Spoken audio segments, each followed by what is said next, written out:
Yo, we hitting hyperspeed across the finish line. Lights on the ship look like it's Christmas time.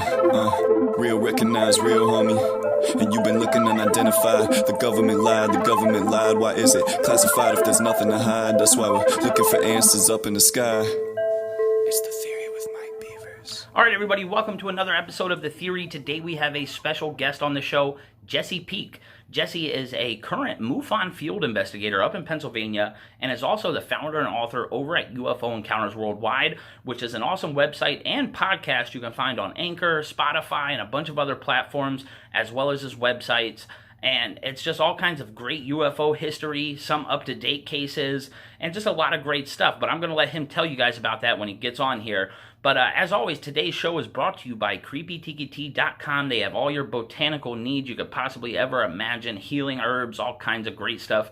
Go check them out. We are also sponsored by the Graveyard Goons YouTube channel, which is a crazy, insane, hilarious prank call show. And they do live prank call shows. They have themes. They dress up. And it's a great atmosphere. So make sure you guys go check them out. All of those links will be in the description of this video, as well as Jesse's links to his website, podcasts, and other things like that.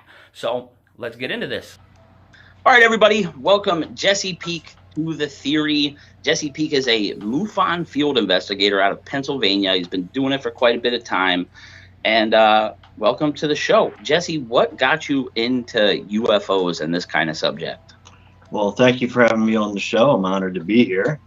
I've always looked up in the sky and wondered if there was other things going on all besides us, different planets. Wondered if there was always life out there.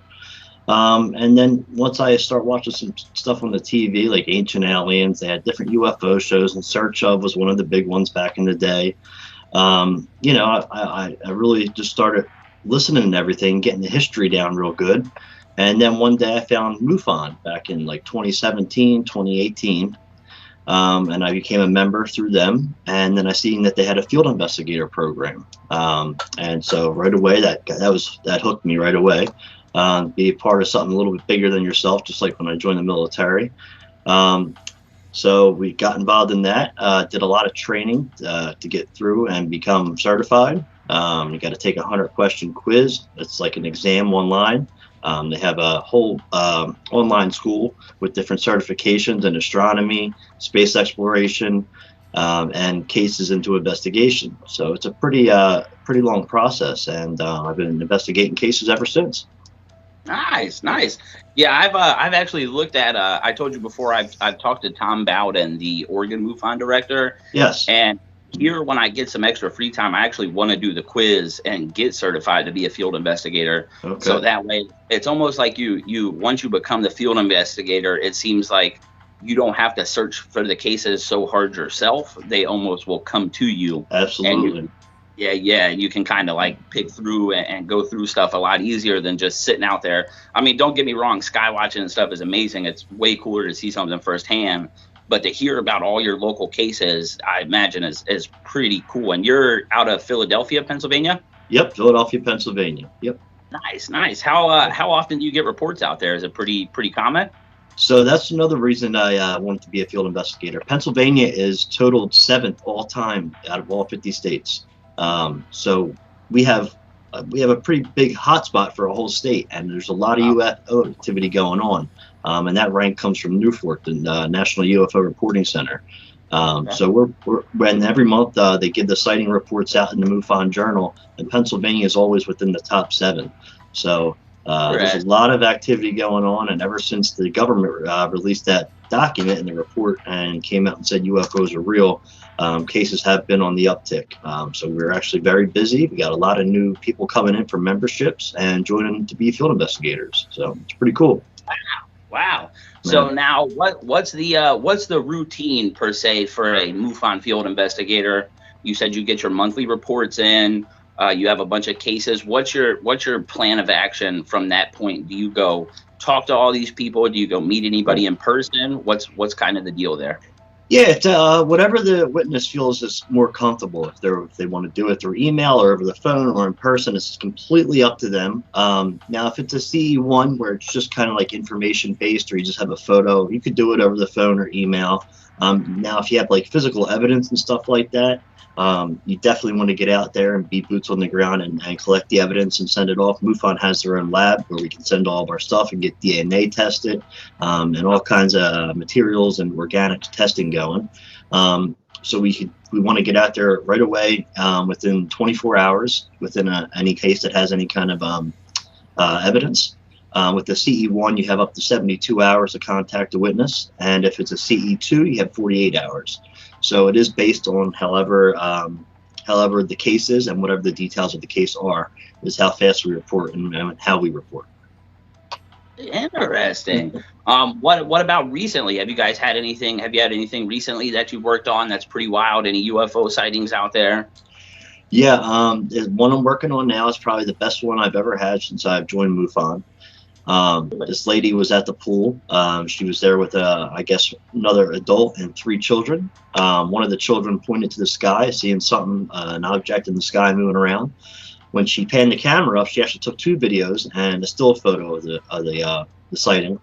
And when I looked at the video and I just watched it fully through, you could see 3 black objects moving into formation, going to the west in the video. And one of the objects goes out of formation, flies back, does some erratic motions, and then goes right back into formation.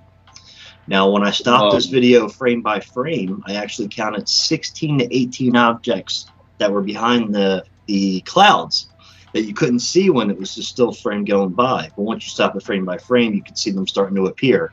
And then when you play it, you could really see it if your eyes get focused. So it's pretty incredible. And I've ran the background to see if it was any Starlink satellites or any astronomical weather phenomenon or anything like that. I've seen if it was the ISS, and nothing has come back to match that time. Also, no flights. I checked Flight Radar 24 to see if any helicopters or airplanes or even military planes are doing any formations, and that didn't look like any normal airplane as it would be anyway. So it looks like we have that 5% that we look for. 95% of stuff can be explained, but that 5% is the stuff that we're interested in, and that looks like it's going to rank under that 5%. So yeah, that doesn't sound like anything normal that I've ever seen in the skies. And I like what you just brought up about Starlink. One of my favorite things is when I get on Facebook or Instagram and I see these UFO videos, people will comment Starlink under anything they see that's UFO related. They say Starlink. But as soon as a actual video of Starlink comes out with a satellite chain, everybody's screaming UFO. And I'm like, you guys got it mixed up. I check those satellite trackers, the ISS as well. I love looking at that stuff. I've got some cool recordings of it. Yeah. I actually had a Starlink watch party with all of my neighbors. They all know I'm into UFOs and stuff like that. They think it's really cool. Okay. And so about 2 months ago, we had a really bright Starlink day. And when they came, the 2 of them actually came by, the 25 chain and I think the 18 chain, if I'm correct. And it does look absolutely nuts, but you can tell it's just a perfect straight line of string of lights. None of them are moving out of formation. They're just a perfect straight line. They go across the sky and you don't see them anymore. And it's pretty obvious it's Starlink, but like I've seen people post videos of something that looks like, and I can't verify the flying saucer video or whatever it was that I see, like, and people will be like, that's Starlink. I'm like, have you ever Googled what Starlink looks like? Even if this UFO video is a fake UFO video, this is not Starlink. That's way off. And so that always tripped me out. But that's interesting, man. So you said you've seen about 16 objects once it was actually slowed down? Just the ones that I could count were 16, so that there's possibly even more than that. So it could be something a lot bigger than what we know of right now. So, but it's still under investigation.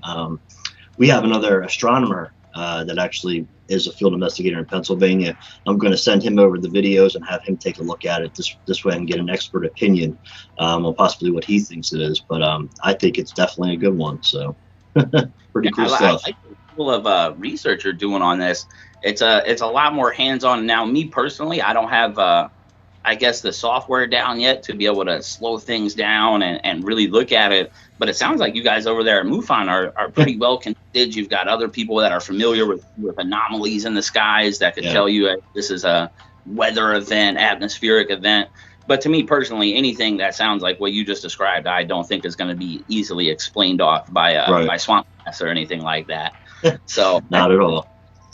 Now, Pennsylvania. So I actually, fun story. So I grew up in Maryland most of my life growing up. Okay. But at one point, for about 2 years, we lived down in Delta, Pennsylvania, which I believe is it's in Peach Bottom Township, and I think York County.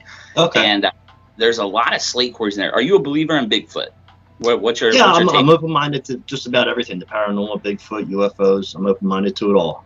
So okay. Definitely. So back when I was about 14 or 15, me, a girlfriend at the time, my brother, and probably about 6 or 7 of our other friends. There's a lot of slate quarries down there and stuff.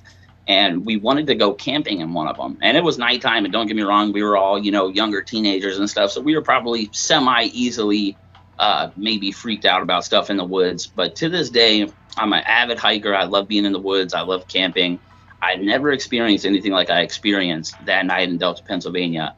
We went in this slate quarry, went back maybe about half a mile or so, and there's like a lot of cliffs. There's giant not puddles, but like ponds of like quarry water and stuff. Right. But we went back there about half a mile, set up camp, started a little fire, and we began to hear it was the weirdest chain of sounds I've ever heard in my life. A squealing noise that you would almost sound like maybe like a fox crying or something. And immediately after, about 3 seconds after you heard the fox squeal, you would hear a loud, just like it sounded like somebody took a boulder and threw it off a cliff onto like hard dirt. And like you could feel the vibration of how loud it was. And then you would hear a little bit of rocks crackling. And then about maybe 30 seconds after, you'd hear the squealing noise again. Then you'd hear the loud boom. And this quarry has not been active for probably 20 years before I actually lived there. And right. We all were like, what is this? And so we are all a little freaked out. We're looking around and stuff. And the noises actually got closer to us. So they were happening anywhere from between 30 seconds to a minute. They were happening between it. And we listened to it for about 20 minutes before we all ran out of this woods. And it would happen every 30 seconds to a minute. You'd hear the loud squealing noise, and then you would feel and hear the loud thud of what sounded like a giant boulder being smashed on the ground. Right. And so our friend's house was actually right outside of that quarry.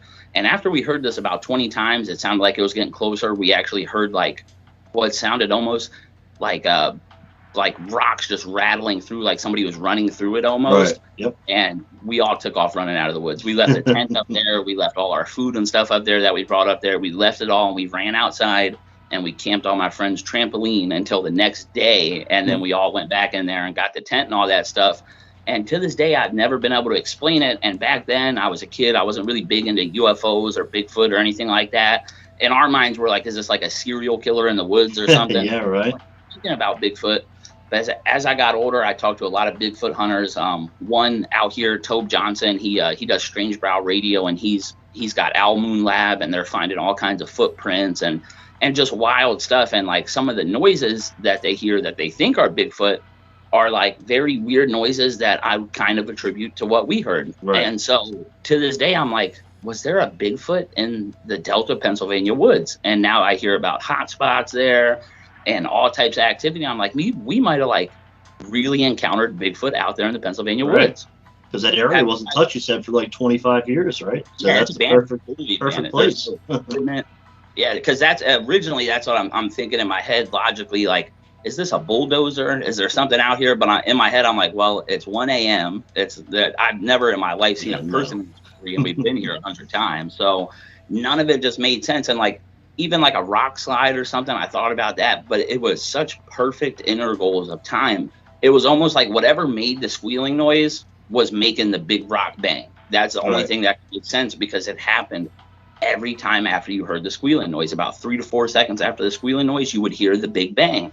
And so it was so crazy. Have you guys, have you ever had any, does MUFON get Bigfoot reports? Is that a thing that MUFON takes? No, we don't take Bigfoot. It's only UFO sightings and abductions. We have an ERT team that deals with abductions. That's the Experience or Resource team. But that's, it's a strict line before that, Mm-hmm. Have you personally ever talked to somebody in Pennsylvania that's experienced, a Bigfoot sighting or anything of that? Yeah, the actual Pennsylvania Assistant State Director, he actually deals with Bigfoot. He investigates Bigfoot sightings, so he deals with that on the side. Which a lot of the investigators, we all do our side stuff too. You know what I mean? But all in all, we get certified and get the training from MUFON, which is excellent, which helps with the investigations. But yeah, he's real big into it. He's got it on his Facebook. He follows a bunch of different Bigfoot guys that investigate the stuff. I don't know if you ever heard of the Sierra sounds. Have you ever heard the Sierra recordings? I don't. I actually know what you're talking about, but I don't think I've heard them. Yeah, you got that right there made me start believing that Bigfoot was real. That did it for me. It was way back in, I forget the date, but it was years ago, decades ago. And these guys used to get together and go out in the Sierra Mountains, and they used to have their own little area where they never told anybody about. And one night while they were there, they were hearing these sounds, and it continued to happen every time they went up there. So one time they bought a recorder and all the stuff. And the sounds are absolutely just like you described. You hear high pitches, you hear moans, you hear groans, and they're yelling and whooping. And the whooping is one of the big things they do. And you hear the tree knocks, and you hear them getting closer to them. And they're in a hut made out of wood that they built. You know what I mean? And they got their guns ready behind the door. They were scared. You know, and if you hear these sounds, it blows you away. Like, it really will freak you out. I might have to check that out. I want to compare it because I still remember pretty clear in my head what it sounded like, because I've never, I go camping all the time here in Oregon, and like the Willamette National Forest, the Umpqua National Forest, and I've never heard anything like it. I want to go listen to that and see if it sounds remotely familiar to what I heard. That's really interesting.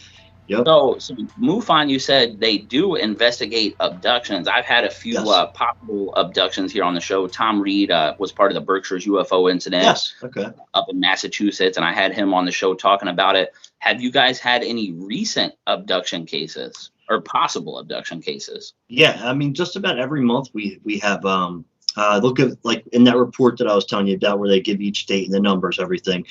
Usually I look in there, and there's usually like 15 to 16 different landings that we're seeing, and like you'll say anywhere from 10 to 15 entities that were observed, and the abductions as well. And the ERT team deals with that. You go on, instead of filling out a regular report for a sighting on MUFON, you fill out an experiencer page, and they'll get in contact with you, and they have hypnotherapists. They have Kathleen Martin as a contributor to that, the Betty and Barney Hill's niece. So she's got a lot of information to help with people. They have counselors, so you can talk about it, get help with it, try to understand what happened to you, all that kind of stuff. And they do have, I believe, all kinds of different doctors in the medical field as well. So for like implants and so on and stuff like that, yeah, you can go on there and you can read about it. And see how many consultants are a part of it. That is way more intricate than I ever imagined. So I have one sighting here in the Oregon MUFON thing. You can look up and stuff of a triangle formation. And I actually kind of remember that it did ask you two separate things, like if you saw something or something up close. But I did not know the team of MUFON had hypnotherapists, possible doctors, and things like that. And you're saying this happens remotely often. That's kind of a scary thought. Yeah, people fill these experiencer forms out all the time. I mean, this is an ongoing thing. Every month we get new ones, and it's good to have these. That's the thing. People don't realize how big MUFON is, and all the different things that we offer. And it's all volunteer based. So we do this, for free because we're passionate about what we do. Just like the lab, no one knew that MUFON had our own lab to test DNA and stuff like that. We also have our own dive team that can go underwater and find out all different USOs on unidentified submersible objects. We'll send a dive team out to any lake or ocean, and we'll send them down there to see if they could find anything. The ERT team, like I talked about, and now we have two main offices, one in California, and we just opened one up in Ohio. So we're trying to branch out and offer more things. We're in the process of building an app right now for your phone. So there's a lot of good stuff that's happening right now that they're really trying to expand MUFON. That's huge. Yeah. That makes me love MUFON more than I already did. I always thought MUFON was cool. Like I said, I wanted to be a field investigator. But that is a lot more than the face value of what a lot of people think MUFON is, because originally I thought MUFON is okay. It's a team of volunteers that'll basically take a report for you and not go so far as to, you know, maybe come out and investigate and stuff. And that's intricate, man. That's a whole, that's like an agency. You guys are the UFO agency for real. And the training is no joke either. The training is no joke either. I had to take that test. You get the manual. It's like yay thick. You got to read through that. That comes with it. And then you sign up for their university. Once you pass that test, then you have to take 4 different certification classes while taking 3 one-hour courses with the chief field investigator. And then once you're done that process, you're a field investigator trainee. And then they'll give you a couple cases. Once you complete those, then you're on your own. So it's not nothing where people just take a test and they're okay. This is we're fully trained in everything that we need to do for investigations. So we're not just any old person investigating a case, you know. That's amazing, dude. That's actually really interesting. I think a lot of viewers are going to enjoy this because it's actually giving insight to what MUFON is, what they do, and hopefully some people can even get, if they have the time to get involved and want to go sign up and take classes and stuff, dude. I would love to see a lot of MUFON field investigators. I'd probably wear that hat everywhere I went after I get certified, to be honest. Yeah. So back on the abduction subject, is there anything in, like, when you get your report, is there anything in, say, most abduction cases that seem the most common, I guess you would say, maybe symptom or event that happened to these people that say they're abducted? Now, I don't handle the cases for abductions. That's specifically for the ERT. But I've done stuff on the side, and I've done a lot of research on my own, and I've talked to some of the people on the ERT team from going to different MUFON conferences and just being on virtual conferences with them and speaking with them. And there's a lot of different similarities, such as, everything when they see a UFO, the communication is done telepathically. Usually, there's no communication verbally. They'll take them up in the craft, and many times it's not a bad thing that they're doing. They're usually, if they're getting operated on, and they're just checking the person out. They don't hurt nobody most of the time, and they'll also show them different things, such as where they came from, different star systems. We'll have people come back and they'll draw the different places that these ETs supposedly had shown them where they're from, so we can possibly get in contact with them in the future. And they come back with all this information that it's mind-blowing. You know what I mean? And this happens with a lot of cases. I would say about 75% of cases are good, not malevolent. So most of the time it's on good terms. Now, when it comes to the beings, like you said, some people, may see actual, legit, just alien beings. Is there a common type? Is it all the same? And what's your take on the whole thing? Me personally, I'll just say I'm a believer that if there's aliens, there's more than one kind. I've never gone so far into the reptilian side of things and the rabbit hole. But what do you see as maybe the more common alien being that people are witnessing? Okay, so there is the grays. We all know about the grays. They're about 3 to 4 feet tall, little grays. But then there's also the tall grays as well, which they can be anywhere from 6 to 7 foot. Some are 8 foot tall. And they say that the little ones are more, usually they're organic in a way, to where they're little drones. The little ones that just do the hard work, and the tall ones are usually the leaders. Then we also have the reptilians that would look like, any kind of iguana or something like that with scales on them. And then we also have the Nordics, which look like tall whites. Tall white, if you've seen an albino person, they would look similar to that. All blonde hair, completely white, pale, usually blue eyes, stuff like that. Those are the 3 main ones, the grays, the reptilians, and the Nordics that we get the most. Those are the top 3. But if you did want to go down that rabbit hole, MUFON did recently publish a book, and the guy put in this book about 86 different species of ET, and he's done the research on them. I don't know how far it goes. In my opinion, I just believe there's more than one, like you said, and those are the 3 main. I do believe there's more. I don't know how many, but if you do want to go down that rabbit hole, you can check his book out. It's on MUFON.com. It's called the Extraterrestrial Species Almanac. And you can check out all that too. So I've got a fun question for you that kind of relates to this kind of stuff. So a guy that I follow, I've actually had on the channel before, Jeff Woolwine. He does this. He wrote a book, and he also does a show called Petroglyphs in the Sky. and it's basically relative to all the natives and them possibly carving out what ended up being the Phoenix Lights and that sort of thing. His theory on this stuff is that some of these UFO sightings are actually living beings themselves, or spiritual entities, I guess you would say.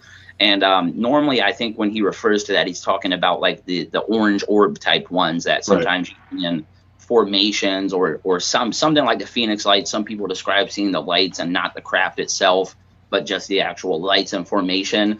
What's your take on that kind of stuff? Do you think that could be a thing where some of these lights that people see are more on the spiritual spectrum of UFOs, while some of them, like say the Nimitz or the Tic Tacs, are actual technology UFOs from somewhere else? Right.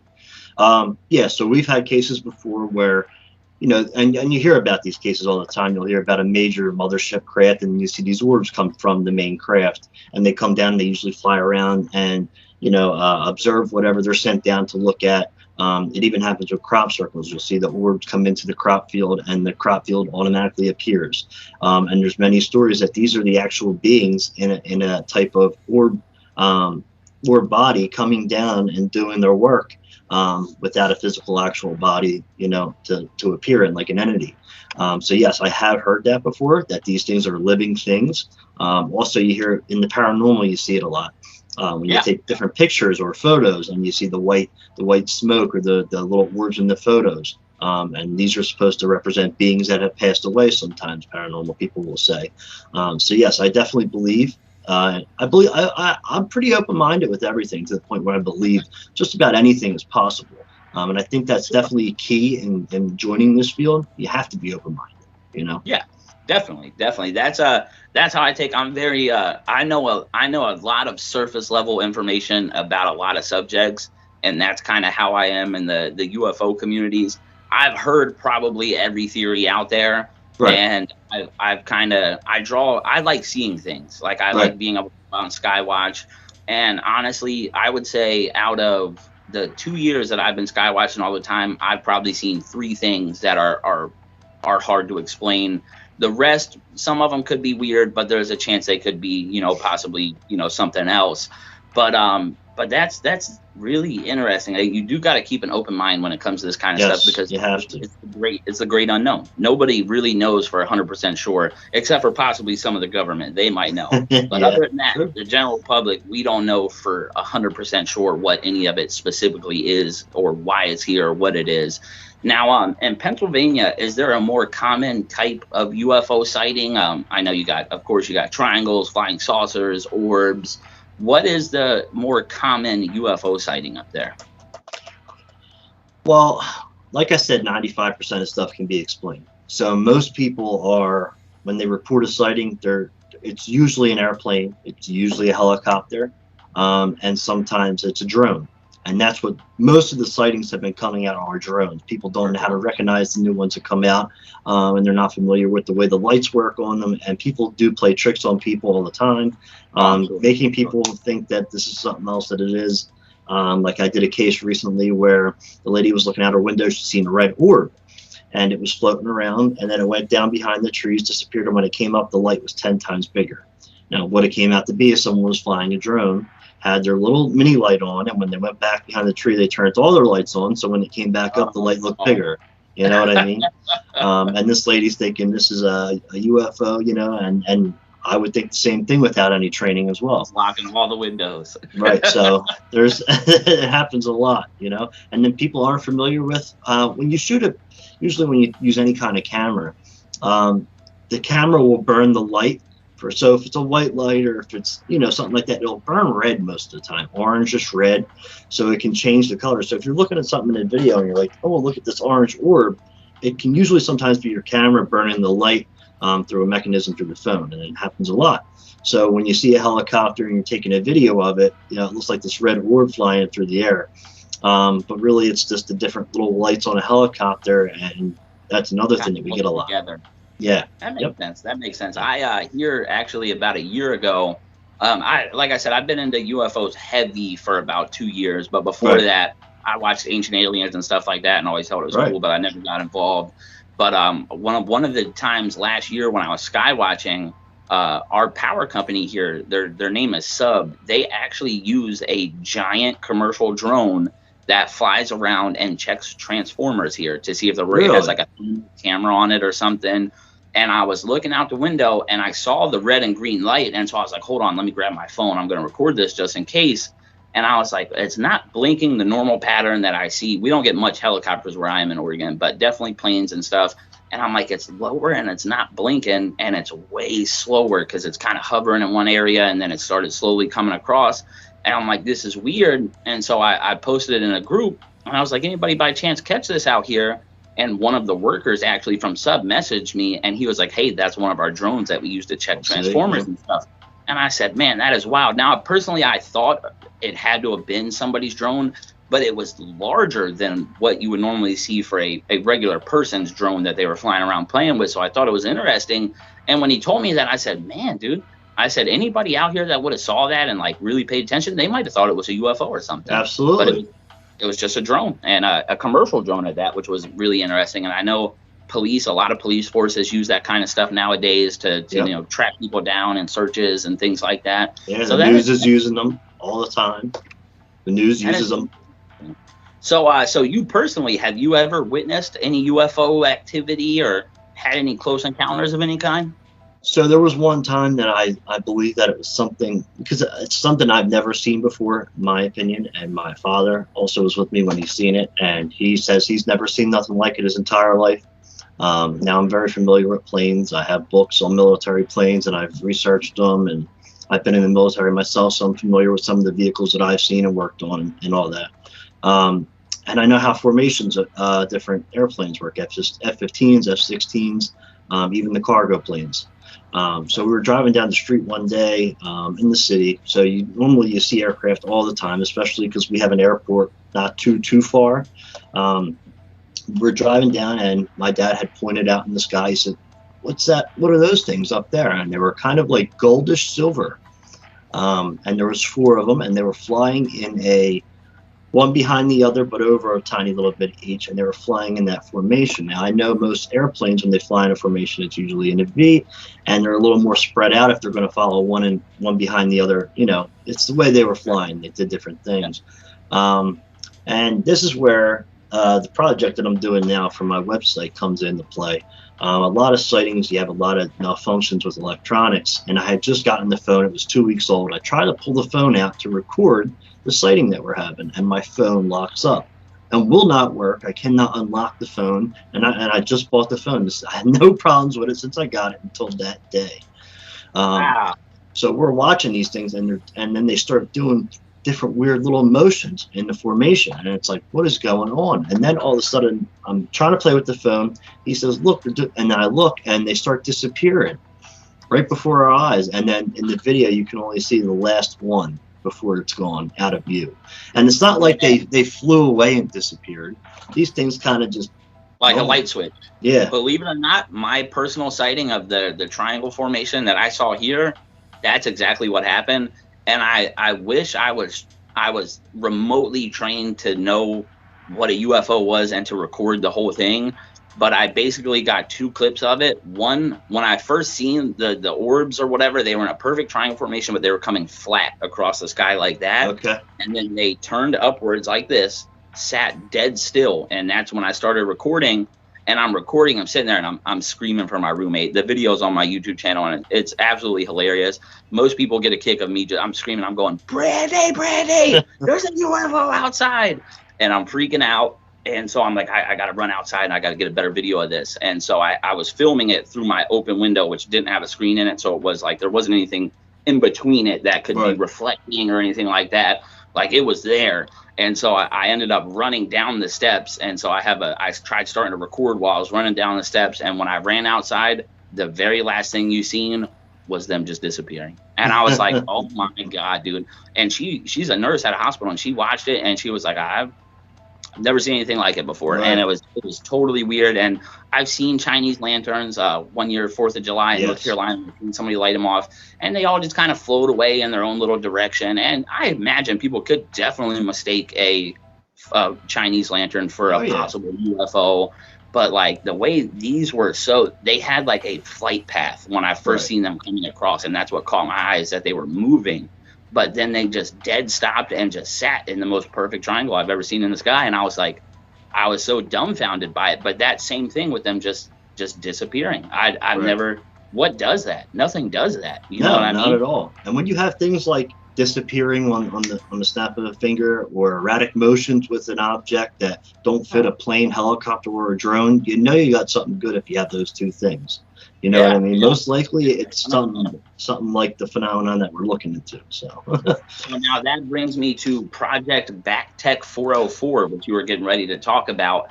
Is that a MUFON project, or is that something you're doing all on your own? You're actually putting this together? Yeah, so I got my podcast. It's called UFO Encounters Worldwide, and I created the website for it as well, just to bring, attention to the podcast, as well as my work that I do on the side, which I do my own investigations on the side as well. If people don't want to go through MUFON and they want someone personally they know to investigate their sightings, I do it. Even if they don't know me, sometimes it'll just feel better to have, someone that they know working with you. Sure. So then I also had just begun, I decided that I wanted to do my own type of research on my own, you know what I mean, to have my name behind it and do actual statistical fact-based work. And with my phone messing up that one time, and then a lot of investigations I've been doing, finding out that other malfunctioning of electronics are happening, I thought, why not try to investigate how often this occurs during UFO sightings, and then maybe we can even predict the sighting right before it's about to happen. So what we're based on doing is we're going to ask anywhere from 200 to 300 people that report UFO sightings, and we're going to ask each person if they've had that happen. Now, it's either going to happen before, during, or after. We'll get that statistical work. We'll get all the statistics together after we have all those people, and then we're going to write a paper on it as well. I'm also recruiting researchers right now that want to get involved in it and become a part of something that can help the phenomenon out a little bit more. So you can go over to the website, you can look at the layout of what we're trying to investigate, as well as my information. If you want to contact me, if you have experience, that's great. If you don't, that's okay too. But just send me a little bit of your background so I know who you are. And so it's probably going to take a year or two, but depending on how many people I have working on the team. But I'm looking forward to it. I think it's a good little project to have. And I've talked to people throughout MUFON and not in MUFON, and they all think it's a great idea because it happens more often than people think. Yeah, that sounds amazing.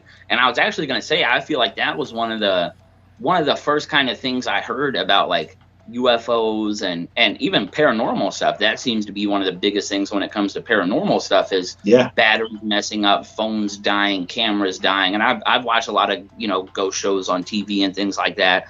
And it's almost like sometimes the spiritual things will mess with it. But I've also heard it with UFOs, car batteries dying, things like that, getting stuck. I actually have somebody that might be possibly be able to contribute. Melanie Kirchdorfer, who was actually part of the Berkshire's UFO incident, she was not with Tom Reed, but was at another place about 20 minutes from where that park is now, which is actually called UFO Monument Park now. But she actually, I believe she said, if I'm correct, to this day she still experiences malfunctions with certain technology and stuff like that when she's around it. But she said that I feel like when I first interviewed her, her number one thing was that everything seemed like it was like blinking and things like that. Okay. And she had a lot of issues with technical malfunctions after her possible abduction and things like that. But that's really interesting, man. I'm looking forward to hear what that kind of yields, because I imagine there's a lot of situations where people's cameras probably did go bad or something happened, and maybe they didn't even notice it at the time. But now they hear about this afterwards, and they're like, hold on a second, that happened to me when I saw this UFO. My power went out. Exactly. So I actually have a cool story for you. This was in Maryland, not Pennsylvania, but you might have heard of this. How old are you? I am 29. 29? Okay, I'm 28, so I'm a year younger. So you might actually know exactly what I'm talking about, because it was all over DC 101, Elliot in the Morning radio show after this. One night, we lived in Brunswick, Maryland, in Frederick County, and me, my mom, and my aunt and my brother were actually driving on 270 heading towards Silver Spring, Maryland, where my grandfather lived at the time. And I don't know if, I guess technically you would say it was a meteor, but a giant, it lit the sky like lightning, but it was a giant bright blue ball of fire that just literally shot across the sky. You could only see it for about 3 seconds. It basically looks like a gigantic meteor is the only thing to possibly explain it. Right. But it knocked the power out in like a large chunk of Frederick County, Maryland, like fully knocked out everybody's power. And to me, I don't think meteors are supposed to knock your power out when they just fly by. So I found that interesting. And my mom, she was screaming about it in the car. I'll never forget. She was yelling about it. She was like, "What was that? What was that?" And my aunt actually, when she saw it, she was like, I don't know, a meteor or something like that. She was all tripped out. Me and my brother were kind of scared in the backseat. We were kids. And but the next morning, I remember when we were driving back to Brunswick, it was all over DC 101 in the morning. They were talking about, or Elliot in the morning, he was talking about a bunch of people in Maryland saw this giant blue meteor come across the sky, and it caused massive power outages all around the area. And there was no storms, no lightning, no thunder, no wind. So it wasn't anything like that just they happened to happen at the same time. Whatever that thing was that went across the sky caused a massive power outage. And that's like an EMP, basically. Yeah, that's like literally what an EMP does. And so, and I personally have never heard of cases of a meteor or an asteroid that comes by knocking out an entire city's power. So I feel like if I can try to look it up and see if I can find something about it, and possibly send you the story about it if that would contribute to the project Battech 404, because that was a really interesting case. And when I first seen you posting about that study, that was the first thing that popped in my head. I was like, I will never forget that, because that was possibly one of the weirdest things. And I remember when we were driving through Frederick, because we were still literally in Brunswick, Maryland when it happened, and Frederick's like 15 minutes outside of there. And I remember when we were driving through a bunch of stores and stuff that would normally be like open with lights and stuff, it was very dark, and like part of the highway was dark. And so like I remember it pretty vaguely, and I'm like, man, that's pretty wild. That is crazy. Now, have you had anybody actually come forward for Project Battech and give you any evidence or anything like that so far? So I've used a couple that I've done on the side already, because some of their stuff has included stuff like that. GPS is going wacky. Airplanes, engines on airplanes going a little wacky as well. And then every time the UFO disappears or goes away, they start back up. So yes, I've had a couple that I've already put into Battech 404 that I am using. So yeah, we're getting stuff. Yeah. Man, that actually makes me think about the Bermuda Triangle. I didn't even think about airplanes. You hear about that when there was a case a while back that was basically a guy that, and he ended up, I don't know if they ever found him or his plane, but it was like a military plane that legit just disappeared, and he was literally calling out saying there was a UFO next to him before the communications were lost. I remember that. And he said his gauges were like spinning and stuff like that. Everything was going wacky. Control of everything, and then never found again. Right. That's terrifying. That actually, you might be onto something really big with that, and if that helps possibly, predict UFO sightings or predict why that stuff happens, that could be a really important piece of research for the UFO communities. I think so. I definitely think so. There was this case, Leonard Stringfield. He wound up becoming a real big pioneer in the UFO field. He joined NICAP with J. Allen Hynek. He joined MUFON and Norfolk. He was a part of all three organizations. And his first sighting happened in 1945, 3 days before the end of World War II. He was flying in a C-46 cargo plane with 13 other specialists, and they were flying over Iwo Jima, going to Tokyo. And during their flight, they had, I believe it was it 3 objects? It might have been 3 objects that came in and started flying on the left side of the plane. Now, as soon as they came, they started having left engine trouble. It completely failed. The pilots came over the loudspeaker and said, "We're going to dive, we're going to dive, we're going to dive," which means they're going to have to jump out of the plane and parachute down. And then right when that happened, they started going down a little bit, and the UFOs took off to their left. And as soon as that happened, everything kicked back on. I mean, there was smoke coming out of the engine. He described it like it looked like it blew up. And as soon as they went away, the smoke cleared, the engine kicked back on, and they were completely fine and landed in Tokyo safely. So there's. Yeah, And he was an intelligence. He had an intelligence. He was big in intelligence. He was a high-ranking officer, and all the work that he did, I really don't see that being a fraudulent story whatsoever. Yeah. And so it's definitely one of the good ones. And you can that right there tells you how long that malfunctions have been happening in UFO sightings all the way to this day. And there's probably ones before that. Yeah, oh, I'm sure. Man, that is scary. That makes me scared to even want to go on a plane. I'm like sitting here, like next time I go on a plane, I got to look out the window and make sure there's not a UFO chasing me or something, man. Yeah, right. That's. I feel like that's probably the worst time you would ever want to encounter a UFO is while you're actually in the air with the UFO.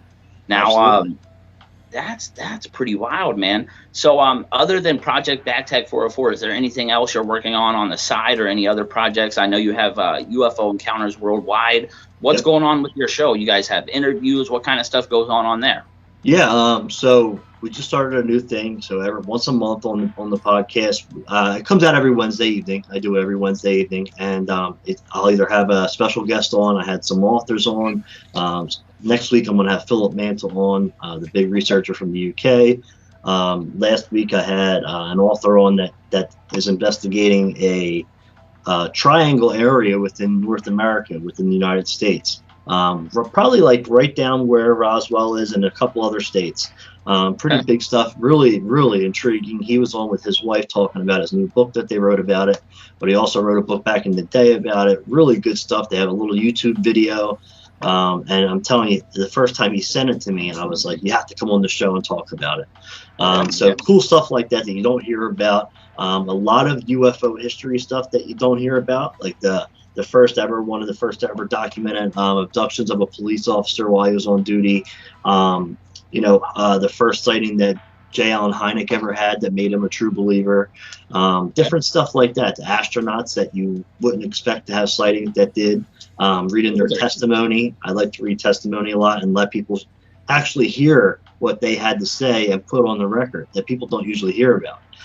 Clifford Stone, who passed away, we dedicated an episode to him this year. We're going to have Tom Carey, that worked with Don Schmidt down in Roswell and has written books, Witness to Roswell with Don Schmidt. He'll be on at the end of the month. So we're having decided to start bringing more people on from the field, so we can get some of the best research out to the people and the public.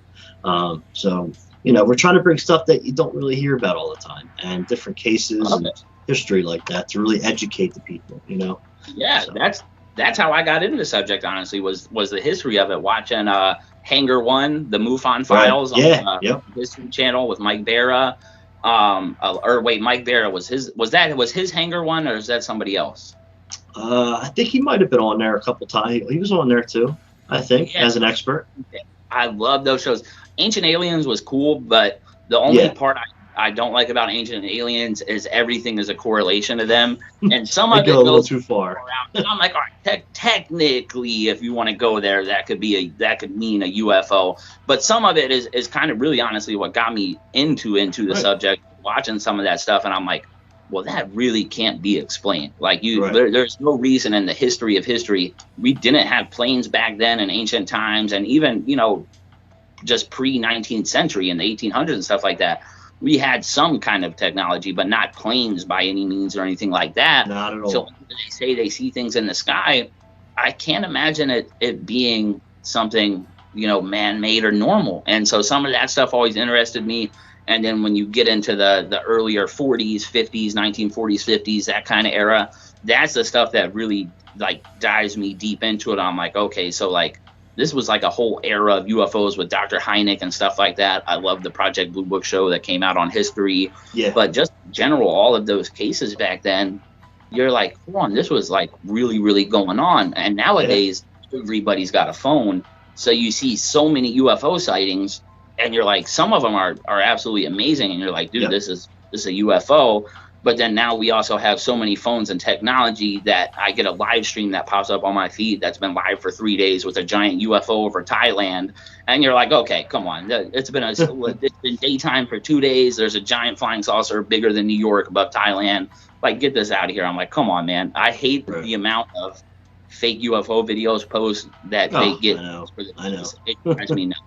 Like, I'm like, I get the art side of it. Like, if you want to do like some cool CGI UFO art and label it CGI, super dope. I think that's amazing. But when like Absolutely. I've even seen people post pictures from like inside their kitchen with their dining room fixture directly behind them, and like you see the fixture of the lights, And they and they're think like, it's a "I saw UFO. a crazy UFO outside." And I'm like, you did not. You saw the reflection of your dining room lights on your Right. window. And I'm like, oh man. But then, as always, there's always some great ones that come out, and they're just undeniable. The Tic Tac one with the Nimitz and the Go Fast, the Oh yeah. Gimbal.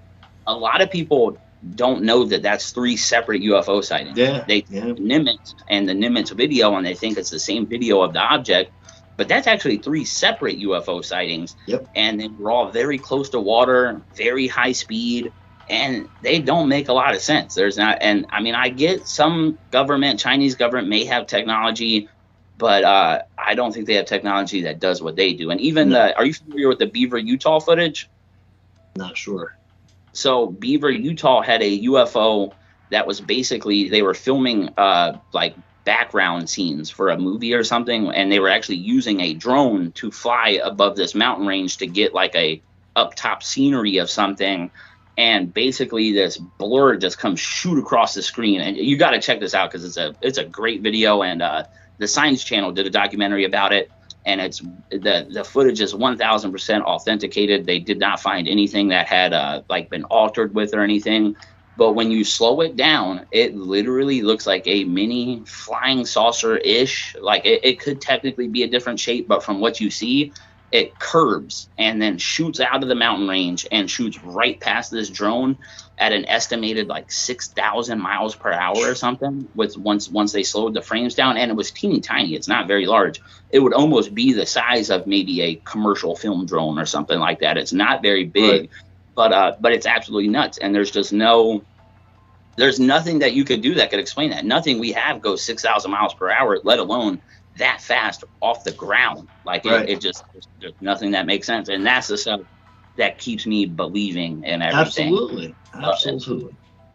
So to anybody coming up into the UFO subject, just kind of getting into this stuff, what kind of advice would you give anybody, say if they wanted to be a MUFON investigator or even just do their own thing? What kind of advice would you give them? Well, I would definitely say, like we talked about earlier, don't be closed-minded.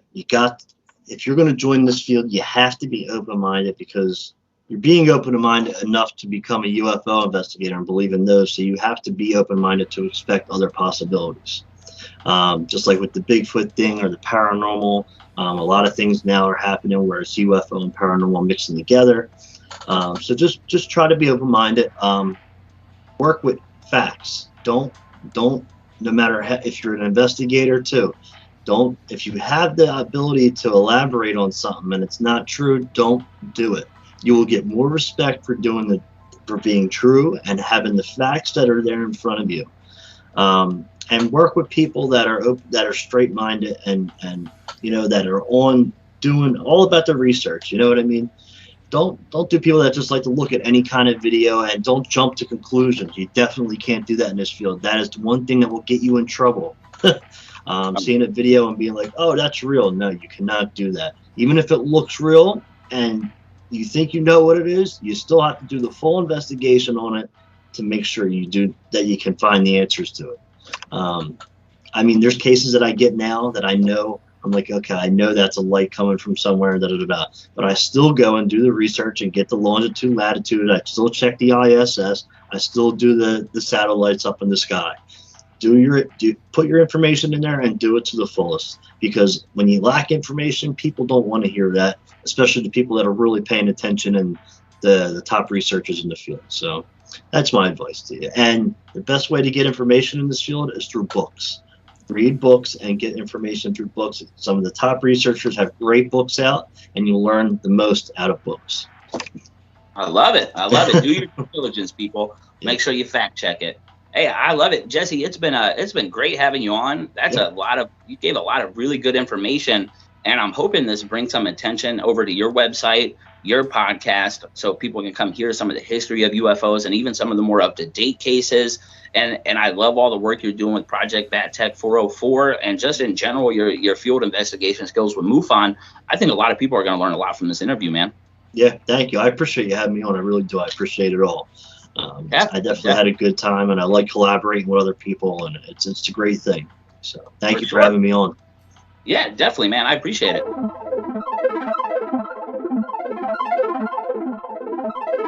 Yo, we hitting hyperspeed across the finish line. Lights on the ship look like it's Christmas time. Real recognize real, homie. And you've been looking unidentified. The government lied. Why is it classified if there's nothing to hide? That's why we're looking for answers up in the sky. It's the